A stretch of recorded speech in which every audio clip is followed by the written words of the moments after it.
नमस्कार विद्यार्थी मित्रांनो, तुम्हा सर्वांचे नथिंग इज इम्पॉसिबल या युट्यूब चॅनल मध्ये सहर्ष स्वागत आहे। आज आपण वर्ग 10वी मधील प्रकरण क्रमांक 3 अंकगणितीय श्रेणी यामध्ये सराव संच 3.1 आपण या व्हिडिओ मध्ये बघणार आहोत। व्हिडिओ सुरू करण्याच्या अगोदर जे विद्यार्थी आपल्या YouTube चॅनलवर नवीन असतील तर सर्वप्रथम आपल्या YouTube चॅनलला सबस्क्राइब करून बाजूच्या बेल आयकॉनला प्रेस करा, जेणेकरून यानंतरचे जे आपण व्हिडिओ बनवणार आहोत ते व्हिडिओ तुमच्यापर्यंत सर्वात अगोदर तुमच्यापर्यंत पोहोचतील। बघा विद्यार्थी मित्रांनो, वर्ग 10वी मधील प्रकरण क्रमांक 3 अंकगणितीय श्रेणी यामध्ये सराव संच 3.1 सोडवण्याच्या अगोदर आपल्याला क्रमिका म्हणजे काय आणि क्रमिकामधील पदे म्हणजे काय हे आपल्याला बघायचे आहे। स्टार्टिंगला आपण क्रमिका म्हणजे काय हे आपण शिकू, त्यानंतर आपण शिकणार आहोत पद म्हणजे काय। बघा, क्रमिका म्हणजे काय, एका ठराविक नियमानुसार त्याचा क्रम ठरवलेला असतो अशा समूहांना क्रमिका असे म्हणतात। आता कोणत्या समूहाचा क्रम हे नियमानुसार ठरवलेला असतो। बघा इथे जर आपण घेतला 1 2 3 4 5 स्वल्पविराम टिंब टिंब असे जर आपण समूह जर बघितला, त्यानंतर तुम्हाला या समूहामध्ये काय लक्षात येतो की 1 नंतर 2 येतो, 2 नंतर 3 येतो, 3 नंतर 4, 4 नंतर 5। आता 5 नंतर काय येणार हे तुम्हाला स्पष्ट सांगता येणार, नंतर 6 नंतर काय येणार हे पण तुम्हाला सांगता येणार, नंतर तुम्हाला 10व्या संख्येवर म्हणजे 10व्या स्थानावर कोणता अंक येईल किंवा कोणती संख्या येईल तुम्हाला स्पष्ट सांगता येते। कारण 1 2 3 4 5 6 समोर टिंब टिंब हे जे दिलेले संख्या आहेत हे कोणत्या संख्येचा समूह दिसतो, हे नैसर्गिक संख्याचा समूह दिसतो। यामध्ये बघा 1 मध्ये जर आपण 1 मिळवलं तर 2 मिळणार, 2 मध्ये जर आपण 1 मिळवलं तर 3 मिळणार, 3 मध्ये जर आपण 1 मिळवल्यानंतर 4 मिळणार, 4 मध्ये जर 1 मिळवलं तर 5 मिळणार। म्हणजे या क्रमिकामध्ये एक ठराविक क्रम ठरवलेला असतो। काय ठरवलेला आहे, एक नियमानुसार एक ठराविक क्रम ठरवलेला आहे, मग अशा समूहाला क्रमिका असे म्हणतात। अजून एक पुढची एक आपण क्रमिका घेऊ, 3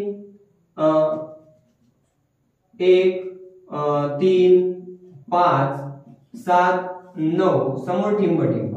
आता बघा तुम्हाला लक्षात आलं असेल की 1 नंतर 3 येणार नाही, 1 नंतर 2 येते, तर इथे दिलेलं आहे 1 3 5 7 9 स्वल्पविराम टिंब टिंब, बरोबर आहे। इथे एक समूह दिसतो, या समूहामध्ये कोणता नियमानुसार कोणता क्रम दिलेला आहे। बघा 1 मध्ये जर तुम्ही 2 मिसळला तर तुम्हाला 3 मिळणार, 3 मध्ये जर तुम्ही 2 मिळवला तर तुम्हाला 5 मिळणार, 5 मध्ये जर तुम्ही 2 मिळवला तर तुम्हाला 7 मिळणार, 7 मध्ये जर तुम्ही 2 मिळवल्यानंतर 9 मिळणार। परत तुम्हाला जर पुढचे जर तुम्हाला अंक किंवा संख्या जर मिळवायची असेल तर तुम्ही 9 मध्ये 2 मिळवून पुढची संख्या मिळवू शकता, जे संख्या मिळणार त्या संख्येमध्ये परत तुम्ही 2 मिळवून पुढची संख्या मिळवू शकता। म्हणजेच हे विषम संख्याचा 1 3 5 7 9 हे कोणते संख्या आहे, विषम संख्या समूह आहे। आता क्रमिका म्हणजे काय, बघा ज्या समूहातील एक ठराविक नियमानुसार त्याचा क्रम ठरवलेला असतो अशा समूहांना आपल्याला क्रमिका असे म्हणतात, बरोबर आहे। मग याचा क्रम ठरवलेला आहे, 1 मध्ये जर तुम्ही 1 ने जर वाढ करत गेलात तर तुम्हाला काय मिळणार, पुढची संख्या मिळणार, याच्यामध्ये 2 2 ने वाढ केली तर तुम्हाला काय मिळणार, पुढची संख्या मिळणार। म्हणजे याच्यामध्ये एक क्रम ठरवलेला आहे। अशा समूहांना म्हणजे अशा संख्यांच्या समूहांना तुम्हाला क्रमिका असे म्हणतात। आता क्रमिका बघितल्यानंतर क्रमिकामधील पद कशाला म्हणायचंय, पदला इंग्रजीमध्ये म्हणतात ट्रम्स, TERM। ट्रम्स म्हणजे पदे, ट्रम म्हणजे पद। आता क्रमिकामध्ये जे 1 2 3 4 5 हे जे 5 दिसतात त्याला क्रमिकामधील पद असं म्हणतात। बघा पद साठी तुम्ही इथे ट्रम्स घेऊन, बरोबर आहे। आता याच्यामध्ये तुम्हाला प्रत्येक पदानुसार तुम्हाला त्याची मांडणी करायची आहे। आता याच्यामध्ये पहिल्या पदासाठी पहिलं पद जर घ्यायचं असेल तर तुम्हाला त्याचा वापर T1 घ्यायचा आहे। T म्हणजे काय, पद, ट्री म्हणजे ट्रम्स म्हणजे पद, हे पहिल्या पदासाठी तुम्हाला T1 घ्यायचं आहे। तर T1 क्रमिकामधील पहिलं पद काय आहे, 1 आहे, म्हणजे तुम्ही इथं पहिल्यासाठी तुम्हाला इथं घेता येणार T1 बरोबर 1। T2 म्हणजे काय, T2 म्हणजे दुसरे पद। आता पहिल्या क्रमिकामध्ये दुसरे पद काय आहे, 2 आहे, म्हणजे इथं तुम्हाला दुसरे पद बरोबर 2 मिळणार।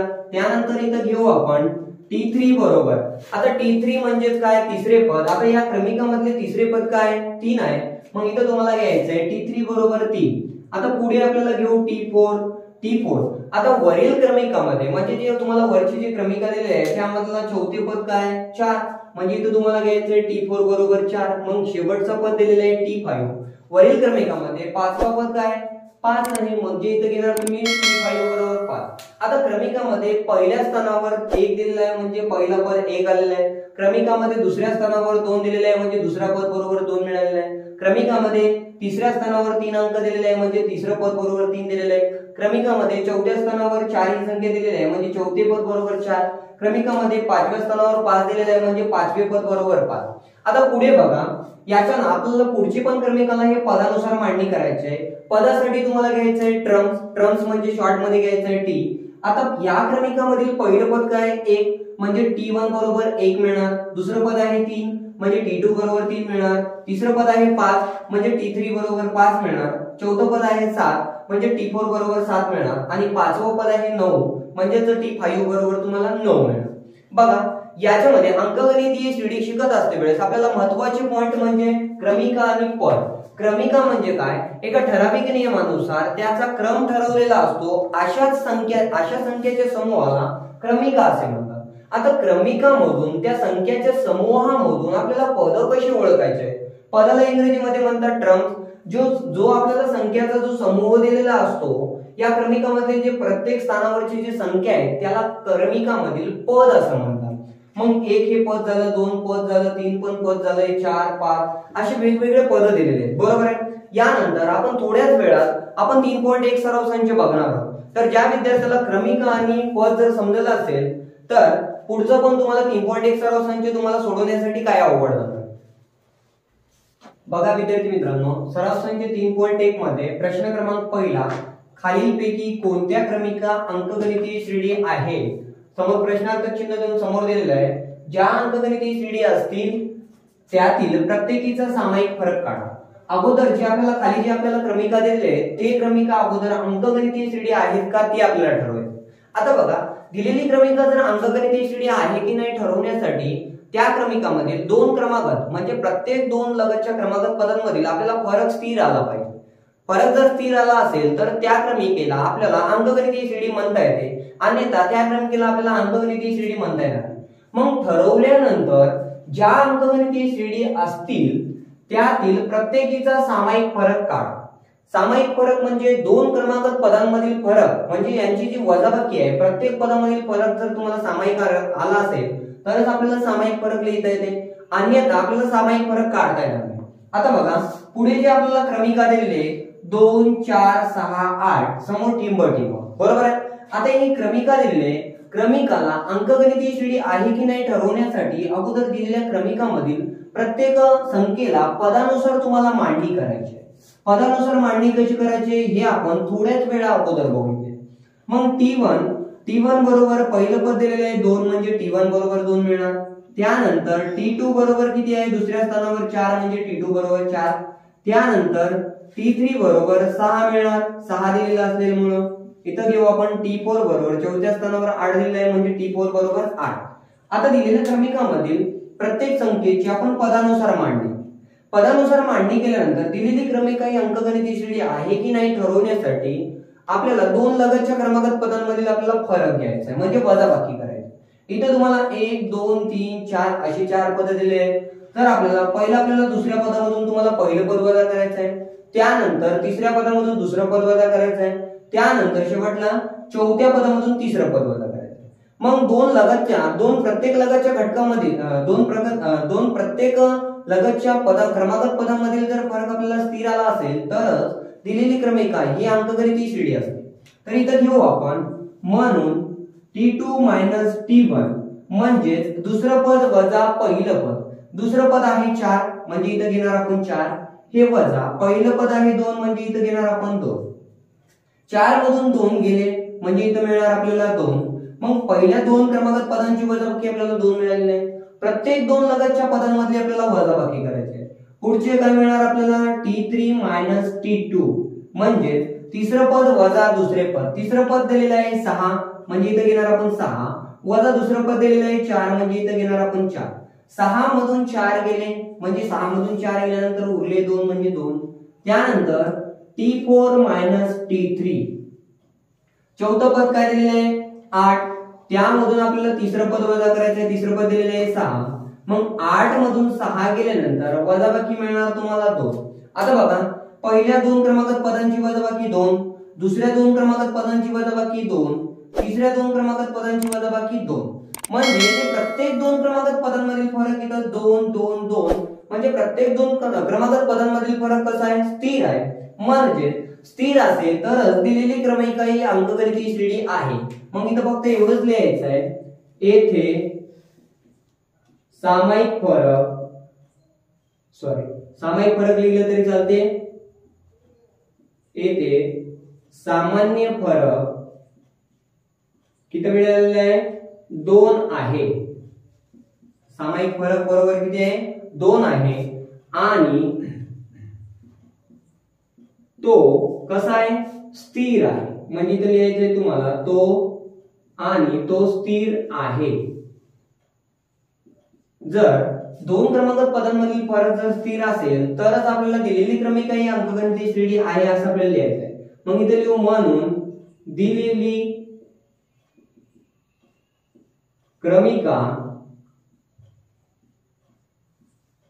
अंकगणितीय श्रेणी आहे. बघा विद्यार्थी मित्रांनो, गणित उदाहरण क्रमांक 1 मध्ये आपल्याला एक क्रमिका दिलेली होती. त्या क्रमिकेला अंकगणितीय श्रेणी आहे की नाही ठरवण्यासाठी अगोदर दिलेल्या क्रमिकाला तुम्हाला पदानुसार मांडणी करायची आहे.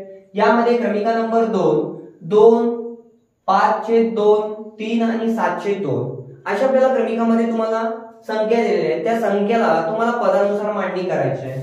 या आपण क्रमिकेची पदानुसार मांडणी करून घेऊ. T1 बरोबर 2, T2 बरोबर 5/2, T3 बरोबर 3, T4 बरोबर 7/2. पहिलं पद 2, दुसरं पद 5/2, तिसरं पद 3 आणि चौथं पद 7/2. असं आपण प्रत्येक पदानुसार आपण त्याची मांडणी केली. त्यानंतर पुढची क्रिया करायची आपल्याला. दोन लगतच्या क्रमांकात पदांमधील आपल्याला फरक काढायचा आहे. फरक म्हणजे वजाबाकी, म्हणजे दुसरं पद वजा पहिलं पद. दुसरं पद दिलेलं आहे 5/2, म्हणजे लिहू इथं आपण 5/2. वजाबाकी म्हणजे इथं लिहिणार आपण वजाबाकी. पहिलं पद आहे 2 म्हणजे 2. आता बघा, एक तुम्हाला दिसते 5/2 म्हणजे ही अपूर्णांक संख्या, एक दिसते आपल्याला 2 म्हणजे ही पूर्णांक संख्या. अपूर्णांक आणि पूर्णांक यांच्यामध्ये क्रिया करता येणार नाही. आता याच्या 2च्या छेदामध्ये काही नाही, म्हणजे किती आहे? 1. आता इथं 5/2 वजा 2/1 म्हणजे दोन अपूर्णांकांची ज्यावेळेस आपण वजाबाकी करत असतो त्यावेळेस आपल्याला छेद समान असणं गरजेचं आहे. आता इथे छेद समान कसं करायचं?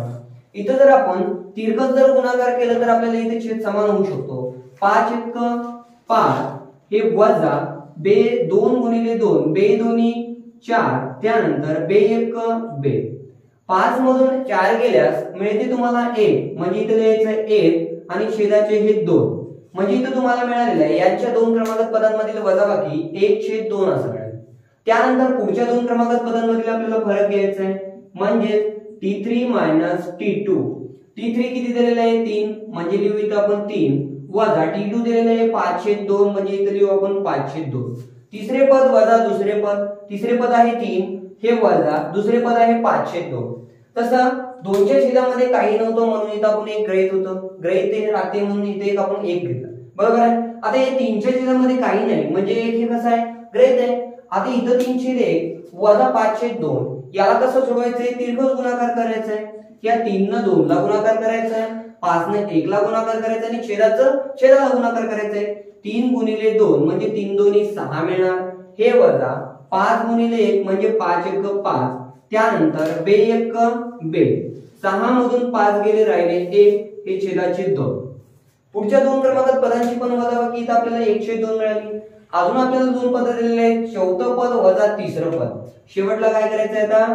चौथं पद म्हणजे T4 वजा T3, चौथं पद वजा तिसरं पद. चौथं पद दिलेलं आहे 7/2, म्हणजे इथे लिहू आपण 7/2 वजा तिसरं पद दिलेलं आहे 3, म्हणजे इथे लिहू आपण 3.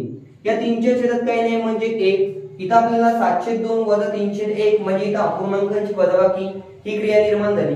ही क्रिया निर्माण झाल्यानंतर इथं आपल्याला तिरकस गुणाकार करायचा आहे. 7/1 इथे लिहायचे, मग 7/1 7, हे वजा 3 गुणिले 2 म्हणजे 3 दोन्ही 6, हे वजा 2/1 त्यानंतर 7 वजा 6, 7 मधून 6 गेले म्हणजे राहिले इथं 1, हे छेदाचे 2. हे इथं बघा 1/2, 1/2, 1/2. प्रत्येक दोन लगतच्या क्रमागत पदांमधील फरक कसा दिसतो इथं? स्थिर दिसतो, सारखा दिसतो. म्हणजे या दोन क्रमागत पदांमधील फरक जर स्थिर असेल तर दिलेली क्रमिका ही अंकगणितीय श्रेणी आहे.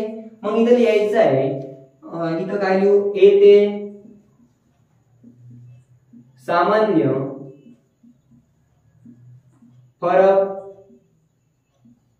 बरोबर फरक किती आहे? 1/2 आहे आणि तो स्थिर आहे जर दिलेल्या दोन क्रमागत पदांमधील फरक जर स्थिर असेल तर इथे लिहायचंय म्हणून दिलेली क्रमिका अंकगणितीय श्रेणी आहे. लगेच आपण उदाहरण क्रमांक पुढचे बघू. उदाहरण क्रमांक 3 बघा. ऋण 10 स्वल्पविराम ऋण 6 स्वल्पविराम ऋण 2 स्वल्पविराम 2 टिंबटिंब. पुढचं उदाहरण दिलेलं आहे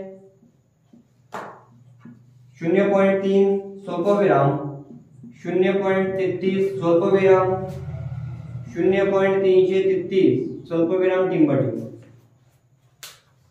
बघा विद्यार्थी मित्रांनो, इथं पण आपल्याला दोन क्रमिका दिलेले आहेत. या दोन क्रमिकाला अंकगणितीय श्रेणी आहे की नाही ठरवायचं आहे. असेल तरच तुम्हाला सामान्य फरक काढायचा आहे, एवढं. आता इथं तुम्हाला जे समूह दिलेले आहे, संख्याचा समूह जो दिलेला आहे क्रमिकामध्ये, त्या संख्याच्या समूहाला तुम्हाला पदानुसार त्याची मांडणी करायची आहे. तर इथं घेऊ आपण T1 बरोबर ऋण 10, T2 बरोबर ऋण 6, त्यानंतर T3 बरोबर ऋण 2, त्यानंतर घेऊ शेवटचा पद T4 बरोबर 2. प्रत्येक संख्येला आपण पदानुसार मांडणी केल्यानंतर दोन लगतच्या क्रमागत पदांची आपल्याला वजाबाकी करायची. दोन लगतच्या पदांची म्हणजे T2 - T1. T2 दिलेले -6 हे वजा T1 दिलेले ऋण 10 म्हणजे इथे घेऊ ऋण 10. त्यानंतर ऋण 6 ला ऋण 6 ऋण गुणिले ऋण होणार धन हे 10. आता बघा दोन संख्येचे चिन्ह भिन्न असेल तर इथं आपल्याला वजाबाकी करायचे आहे. 10 मधून 6 गेले, राहिले 4 म्हणजे 4. मोठे संख्येचे चिन्ह धन असल्यामुळे धन 4. त्यानंतर पुढचे दोन क्रमागत पद दोन लगतचे क्रमागत पद आहेत T3 - T2. T3 किती आहे? ऋण 2 वजा T2 किती आहे? ऋण 6. मग इथं ऋण 2 ला ऋण 2 ऋण आणि ऋण गुणिले ऋण इथं होणार धन हे 6. इथं पण दोन संख्येचे चिन्ह भिन्न आहे. भिन्न असेल तर तुम्हाला मोठ्या संख्येतून लहान संख्या वजा करायचं आहे. 6 मधून 2 गेले म्हणजे इथं मिळणार तुम्हाला 4. इथं लिहायचं आहे 4. पुढचे दोन लगतचे पद आहेत T4 - T3. T4 दिलेले 2, इथे लिहिणार आपण 2 वजा T3 दिलेले ऋण 2 म्हणजे इथे लिहू आपण कंसामध्ये ऋण 2. हे 2 ला 2 ऋण गुणिले ऋण इथे होणार धन हे 2. 2 अधिक 2 म्हणजे 4. आता इथे बघा प्रत्येक दोन लगतच्या क्रमागत पदांची वजाबाकी इथं कशी आहे? 4 4 4. मग पदांची वजाबाकी कशी आहे? स्थिर आहे. मग इथे लिहायचं आहे येथे सामान्य फरक, येथे सामान्य फरक 4 आहे आणि तो स्थिर आहे. तो कसा आहे? स्थिर आहे. स्थिर असेल तर शेवटला लिहायचंय म्हणून दिलेली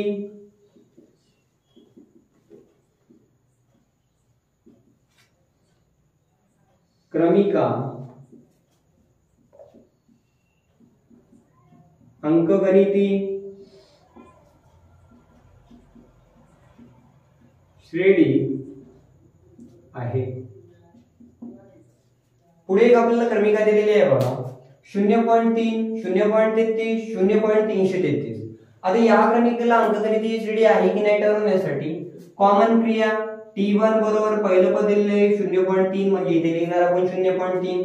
दुसरं पद दिलेले 0.33 म्हणजे इथे घेणार आपण T2 बरोबर 0.33.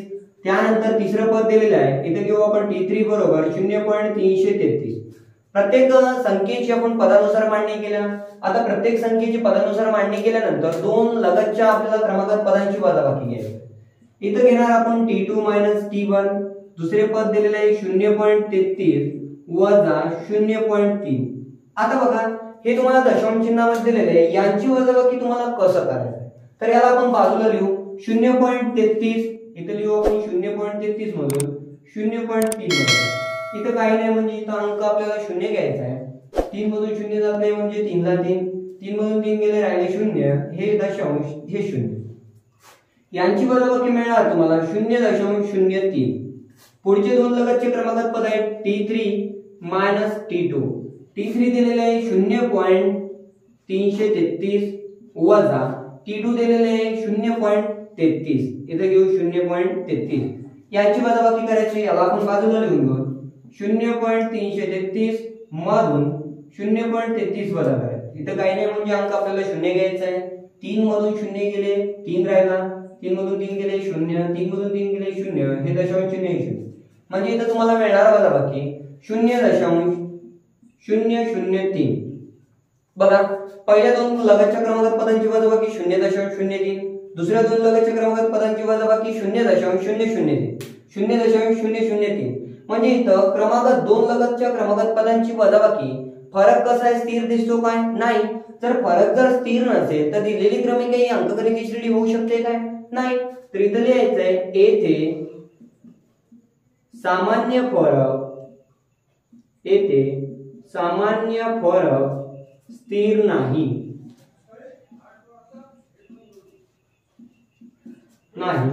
म्हणून दिलेली क्रमिका अंकगणिती श्रेणी नाही. बघा विद्यार्थी मित्रांनो, ज्या क्रमिकामधील प्रत्येक दोन लगतच्या क्रमांकात पदांची वजाबाकी जर स्थिर आली असेल तरच त्या क्रमिकेला आपल्याला अंकगणितीय श्रेणी म्हणता येते, अन्यथा आपल्याला त्या क्रमिकेला आपल्याला अंकगणितीय श्रेणी म्हणता येणार नाही. या दोन लगतच्या क्रमांकात पदांची वजाबाकी स्थिर नाही, म्हणजे इथे लिहिलं आपण येथे सामान्य फरक स्थिर नाही, म्हणून दिलेली क्रमिका ही अंकगणितीय श्रेणी नाही. लगेच आपल्याला पुढील उदाहरण बघायचे. उदाहरण क्रमांक 5 दिलेला आहे बघा, 0 स्वल्पविराम 4 स्वल्पविराम ऋण 8 स्वल्पविराम ऋण 12 स्वल्पविराम टिंब. पुढची क्रमिका दिलेली आहे उदाहरण क्रमांक 6 ऋण 1/5 ऋण 1/5 आणि तिसऱ्या वेळेसला पण दिलेलं आहे ऋण 1/5 स्वल्पविराम टिंब. अशी आपल्याला दोन क्रमिका दिलेल्या आहेत. त्यानंतर उदाहरण क्रमांक 7 आणि उदाहरण क्रमांक 8 अशी आपल्याला प्रश्न क्रमांक 1 मध्ये 8 उदाहरण दिलेले आहेत. त्यापैकी आपण मागील 4 उदाहरणे बघितलेली आहेत, पुढचे पण आपल्याला उदाहरण बघायचे. यामध्ये बघा उदाहरण क्रमांक 5 मध्ये एक आपल्याला क्रमिका दिलेली आहे 0 ऋण 4 ऋण 8 आणि ऋण 12. तुम्हाला लक्षात आलं असेल की दिलेल्या क्रमिकाला सर्वात अगोदर तुम्हाला पदानुसार मांडणी करायची आहे, तर आपण अगोदर याला पदानुसार मांडणी करून घेऊ. T1 बरोबर 0, T2 बरोबर 4 च्या अगोदर ऋण चिन्ह दिलेलं आहे म्हणजे इथे घेणार आपल्याला ऋण 4. त्यानंतर T3 8 च्या अगोदर तुम्हाला ऋण चिन्ह दिलेलं आहे म्हणजे T3 होणार तुम्हाला ऋण 8. त्यानंतर इथे घेऊ आपण T4 चौथ्या पदाच्या अगोदर तुम्हाला ऋण चिन्ह दिलेलं आहे म्हणजे 12 च्या अगोदर ऋण 12 म्हणजे इथे घेणार आपण ऋण 12. प्रत्येक आपण संख्येची मांडणी ही पदानुसार केली आहे. आता दोन क्रमांकात पदांची वजाबाकी करायची म्हणजे T2 T1 T3 T2 T4 T3. प्रत्येक दोन लगतच्या क्रमांकात पदांची वजाबाकी करायची आहे. T2 वजा T1, T2 किती दिलेले आहे ऋण 4, हे वजा T1 दिलेले आहे 0. इथे मिळणार तुम्हाला दिलेल्या दोन संख्ये चिन्ह समान असेल तर आपल्याला त्यांची बेरीज करायची आहे. 4 अधिक 0 4, उत्तराला समान चिन्ह म्हणजे इथे मिळणार तुम्हाला ऋण 4. पुढच्या दोन क्रमांकात पदांची वजाबाकी घ्यायची आहे. T3 T2, T3 मिळालेला आहे ऋण 8 म्हणजे इथे घेऊ आपण ऋण 8 वजा T2 ची किंमत दिलेली आहे ऋण 4 म्हणजे याला घेऊ आपण कंसामध्ये ऋण 4. ऋण 8 त्याच्या जागेवर जशास तसं ऋण गुणिले ऋण धन हे 4. आता इथं लक्ष द्या, जर दिलेल्या दोन संख्ये चिन्ह भिन्न असेल तर मोठ्या संख्येतून तुम्हाला लहान संख्या वजा करायची आहे. 8 मधून 4 गेले राहिले 4, मोठ्या संख्येचे चिन्ह ऋण म्हणजे ऋण 4. त्यानंतर घेऊ इथं आपण पुढचे दोन क्रमांकात पद T4 T3. T4 चौथं पद दिलेले ऋण 12 हे ऋण 12 वजा T3 दिलेले आहे ऋण 8 म्हणजे याला घेऊ आपण कंसामध्ये ऋण 8. हे ऋण 12 ला जशाच तसं लिहायचं आहे. ऋण गुणिले ऋण इथं होणार धन आणि हे 8. बघा जर दिलेल्या दोन संख्ये चिन्ह भिन्न असेल तर त्यांची आपल्याला वजाबाकी करायची आहे. 12 मधून 8 गेल्यानंतर राहिले 4 म्हणजे इथे लिहिणार आपण 4. त्याच्यानंतर 12 या संख्ये चिन्ह मोठं आहे म्हणजे इथं 12 ही संख्या मोठी आहे म्हणजे त्याच्या अगोदर ऋण चिन्ह असल्यामुळे इथं लिहिणार आपण ऋण 4. बघा इथं काय दिलेलं आहे प्रत्येक दोन लगतच्या क्रमांकात पदांची वजाबाकी इथं आपल्याला 4 ऋण 4 ऋण 4 ऋण 4 असं मिळालेलं आहे. म्हणजे तिथे लिहिणार आपण फरक बरोबर शॉर्टकट लिहू इथं आपण फरक बरोबर ऋण 4. मग इथे लिहायचं आहे म्हणून दिलेली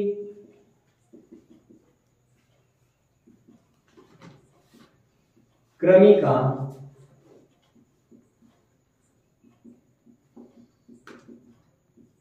अंकगणितीय श्रेणी आहे.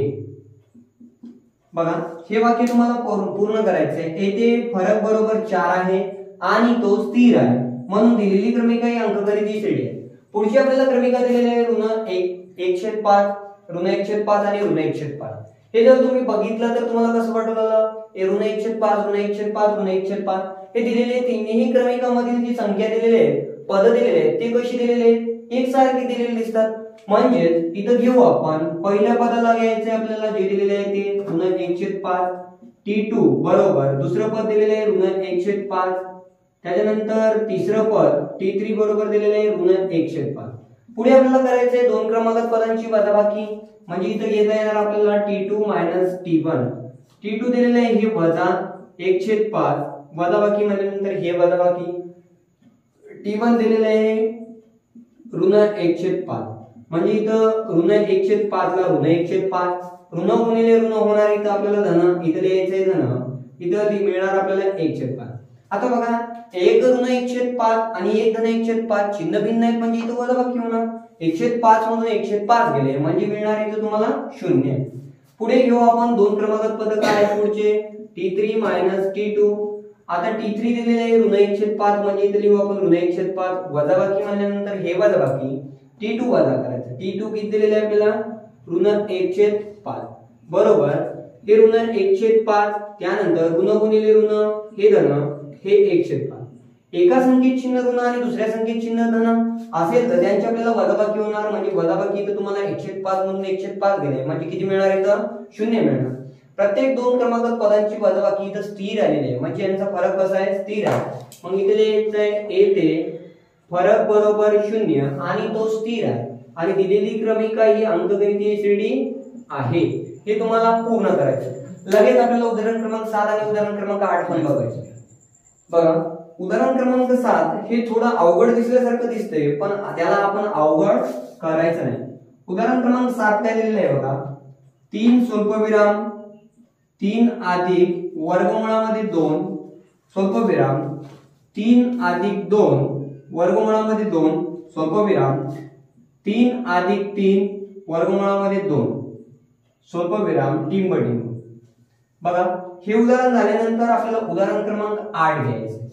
शेवटचा उदाहरण क्रमांक 8 दिलेले 127 स्वल्पविराम 132 स्वल्पविराम 137 स्वल्पविराम टिंब. आता याच्यामध्ये बघा उदाहरण क्रमांक 7 हे मागील काही उदाहरणांपेक्षा थोडं वेगळा दिसतो बरोबर आहे. वेगळा जरी दिसत असेल तर यामध्ये फूड केलेलं आहे 3 स्वल्पविराम म्हणजे 3 हे पहिलं पद 3 अधिक वर्गमुळात 2 स्वल्पविराम म्हणजे हे दुसरं पद त्यानंतर 3 अधिक 2 वर्गमुळात 3 अधिक 2 वर्गमुळामध्ये 2 हा पण फूड दिसतोय याला तिसरं पद आणि याला चौथं पद. पदानुसार आपल्याला त्याची मांडणी करायची आहे म्हणजे इथे घेऊ आपण T1 बरोबर 3 T2 बरोबर 3 अधिक वर्गमुळामध्ये 2 T3 बरोबर 3 अधिक 2 वर्गमुळामध्ये 2 T4 बरोबर 3 अधिक 3 वर्गमुळामध्ये 2. अशा पण प्रत्येक ज्या क्रमिकामध्ये जी पद दिलेली होती त्यानुसार आपण पदानुसार त्याची मांडणी केलेली. आता त्यांची आपल्याला वजाबाकी घ्यायची आहे. इथे घेऊ आपण T2 मायनस T1 दुसरे पद वजा पहिले पद. दुसरे पद दिलेले आहे इथं 3 अधिक वर्गमुळामध्ये 2 वजा पहिले पद आहे 3. बघा हे धनाची 3 हे ऋणाची 3 यांची वजाबाकी झाली 3 मधून 3 कटून गेले. इथं राहिला फक्त आपल्याला वर्गमुळात 2 म्हणजे इथे लिहिणार आपण वर्गमुळात 2. आता पुढचे दोन क्रमांकात पद आहेत T3 मायनस T2 म्हणजे तिसरे पद वजा दुसरे पद इथे लिहायचं आहे आपल्याला T3 मायनस T2 तिसरे पद काय दिलेले आहे 3 अधिक 2 वर्गमूळामध्ये 2 वजा T2 दिलेले आहे 3 अधिक वर्गमूळामध्ये 2 कंस पुढे काय मिळणार बघा 3 अधिक 2 वर्गमूळात 2 जशास तसं 3 अधिक 2 वर्गमूळात 2 आपल्याला जशास तसं आहे त्याच्यानंतर या ऋणानं आपल्याला कंसाला गुणाकार करायचा जर तुम्ही या ऋणानं जर तुम्ही कंसाला गुणाकार करत असाल तर कंसामधील प्रत्येक संख्येचे चिन्ह बदलणार ऋण गुणिले धन इथं होणार ऋण मिळणार तुम्हाला 3 ऋण गुणिले धन ऋण आणि मिळणार इथं तुम्हाला वर्गमूळामध्ये 2 पुढे बघा याच्यामध्ये धनाचे 3 ऋणाचे 3 हे 3 मधून 3 कटून गेले त्यानंतर बघा इथं वर्गमूळाच्या अगोदर 2 दिसते आणि इथं वजा वर्गमूळात 2 दिसते आता या वर्गमूळातल्या 2 च्या अगोदर काही नाही म्हणजे किती असतो 1 अग्रहित असतो मग या धन 2 मधून ऋण 1 यांची वजाबाकी झाली तर किती मिळणार 1 मिळणार राहिले वर्गमूळात 2 याच्या अगोदर तुम्ही 1 लिहिलं तरी चालते आणि लिहिलं गेलं तरी चालते म्हणजे मिळणार इथं तुम्हाला वर्गमूळामध्ये 2 पुढची आपल्याला वजाबाकी करायची आहे T4 मायनस T3 चौथे पद वजा तिसरे पद चौथे पद दिलेले 3 अधिक 3 वर्गमूळामध्ये 2 इथे घेऊ आपण याला कंसामध्ये 3 अधिक 3 वर्गमूळामध्ये 2 वजा काय वजा करायचं आहे तिसरे पद दिलेले 3 अधिक 2 वर्गमूळामध्ये 2 इथे घेऊ आपण 3 अधिक 2 वर्गमूळामध्ये 2 यांची आपल्याला वजाबाकी करायचं आहे या कंसामध्ये कुठल्याच प्रकारचा बदल होणार नाही म्हणजे इथे लिहू आपण 3 अधिक 3 वर्गमूळामध्ये 2 आता पुढच्या कंसामधल्या प्रत्येक संख्येचे चिन्ह आपल्याला इथे बदलणारे दिसतात ऋण गुणिले धन ऋण हे 3 ऋण गुणिले धन ऋण त्यानंतर मिळणार हे 2 आणि वर्गमूळामध्ये 2 बघा हे धनाची 3 ऋणाची 3 यांची वजाबाकी झाली हे 3 मधून 3 कटून गेले त्यानंतर धनाची 3 ऋणाची 3 3 मधून जर तुम्ही 2 वजा करणार तर तुम्हाला वजाबाकी 1 मिळणार मग 1 वर्गमूळात 2 असेही लिहिलं तरी चालते मग राहिल्या शेवटला तुम्हाला वर्गमूळात 2 असेही लिहिलं तरी चालते मग इथे लिहू फक्त आपण वर्गमूळामध्ये 2 आता बघा प्रत्येक 2 क्रमांकात पदांची वजाबाकी वर्गमूळात 2 वर्गमूळात 2 वर्गमूळात 2 आलेली बरोबर आहे मग येथे 2 लगतच्या क्रमांकात पदांमधील फरक कसा आहे स्थिर आहे मग इथे लिहायचं आहे फरक बरोबर वर्गमूळात 2 म्हणून दिलेली क्रमिका ही अंकगणितीय श्रेणी आहे हे पूर्ण लिहा आता प्रश्न क्रमांक 1 मधील शेवटचं उदाहरण 127 132 137 स्वल्पविराम टिंब टिंब टिंब आता याच्यामध्ये 3 पद दिलेले आहेत आपल्याला पदानुसार मांडणी करायची आहे पहिले पद बरोबर 127 त्यानंतर T2 दुसरे पद बरोबर 132 त्यानंतर T3 बरोबर 137 3 पद दिलेली होती आपण पहिले पद दुसरे पद तिसरे पद यानुसार आपण त्याची मांडणी केलेली आहे आता त्यांची आपल्याला वजाबाकी घ्यायची आहे T2 वजा T1 दुसरे पद वजा पहिले पद दुसरे पद दिलेले 132 म्हणजे घेऊ इथं आपण 132 वजा पहिले पद दिलेले 127 म्हणजे इथं घेऊ आपण यांची वजाबाकी 27 वजा 127 मग 132 मधून 127 गेले मिळणार किती तुम्हाला 5 मिळणार म्हणजे इथे लिहू आपण 5 132 वजा 127 यांची वजाबाकी केल्यानंतर किती मिळणार तुम्हाला 5 मिळणार त्यानंतर घेऊ शेवटचे पद T3 मायनस T2 तिसरं पद दिलेले 137 वजा दुसरे पद दिलेले 132 137 मधून 32 गेल्यानंतर किती मिळणार तुम्हाला 5 मिळणार बघा इथं पण 5 आलेले दिसते इथं पण 5 आलेले दिसते मग लिहायचंय येथे फरक बरोबर 5 आणि तो कसा आहे स्थिर आहे म्हणून दिलेली क्रमिका ही अंकगणितीय श्रेणी आहे हे तुम्हाला पूर्ण करा बघा विद्यार्थी मित्रांनो आपण आजच्या व्हिडिओमध्ये वर्ग 10 मध्ये प्रकरण क्रमांक 3 अंकगणितीय श्रेणी यामधील सराव संच 3.1 यामधील प्रश्न क्रमांक 1 परिपूर्ण सोडवला आहे यानंतर पुढच्या व्हिडिओमध्ये आपण प्रश्न क्रमांक 2 आणि प्रश्न क्रमांक 3 यावरती व्हिडिओ बनवणार आहोत जे विद्यार्थी अजूनपर्यंतही आपल्या YouTube चॅनल सबस्क्राइब केलं नसेल तर सर्वप्रथम आपल्या YouTube चॅनलला सबस्क्राइब करून बेल आयकॉनला प्रेस करा म्हणजे आम्ही जे पुढचा व्हिडिओ ज्यावेळेस आपण अपलोड कराल त्या व्हिडिओची नोटिफिकेशन सर्वात अगोदर तुमच्यापर्यंत पोहोचेल धन्यवाद